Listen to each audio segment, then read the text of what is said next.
La parole est à Monsieur Vincent Rolland. Merci, Monsieur le Président. Ma question s'adresse à Monsieur le ministre de l'Économie et des Finances. Cela fait plusieurs mois que la situation de l'entreprise Ferropem se détériore. Cette entreprise, qui compte 6 sites de production en France et emploie près de 1100 salariés, est en difficulté. Si la baisse des cours du silicium et du ferrosilicium a contribué à dégrader la situation financière de l'entreprise, le système de cash pooling, consistant à faire remonter chaque euro gagné jusqu'à la maison mère, a accentué la dette fournisseur. Aujourd'hui, de nombreux fours sont à l'arrêt pour plusieurs mois et l'entreprise a recours à du chômage partiel. Si la perspective d'un redressement des cours semble se confirmer pour les prochains mois, nombre de fournisseurs refusent de livrer les sites suite aux difficultés qu'ils rencontrent pour se faire payer. La maison mère Ferroglobe a, semble-t-il, pu récupérer des crédits de trésorerie, mais cet argent ne vient pas soulager la dette fournisseur de Ferropem, mais d'autres filiales dans le monde. Or, là est une des clés du redémarrage des sites. Cela fait de nombreux mois que les parlementaires de tous bords, Abad, Battistel, Bonnivard, Vial, Sellier, pour en citer d'autres, vous alertent sur cette situation.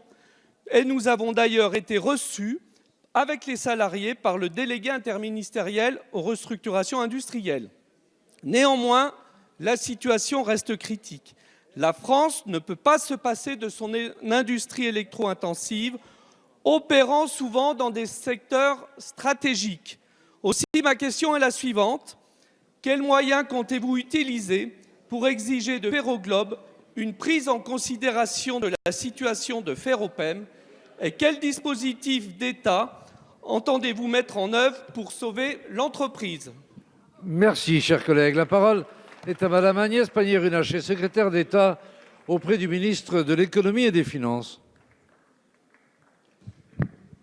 Merci, Monsieur le Président, Mesdames et Messieurs les députés, Monsieur le député Rolland. Ferropem est effectivement la filiale du groupe espagnol Ferroglobe et elle fait face à une baisse de la demande de 25% et une baisse des cours de 30% depuis début 2018. Ces difficultés financières en résultent, on en est d'accord, c'est une situation de marché particulièrement difficile et cela l'amène à être en difficulté pour payer ses fournisseurs. Nous suivons de près ce dossier, vous le savez, vous êtes en contact étroit avec mon cabinet encore ce matin, si je ne me trompe, et vous avez été reçu avec les organisations syndicales par mes équipes pour faire le point en octobre. Et nous avons continué avec l'ensemble des députés à avoir des contacts.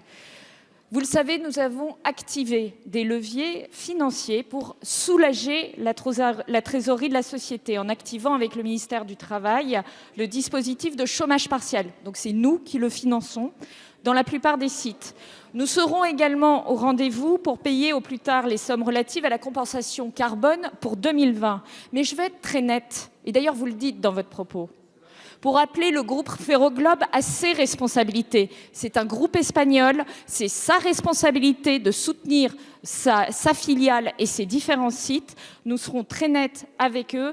Ferroglobe le doit aux 1000 salariés français qui ont le droit d'envisager de manière sereine leur avenir.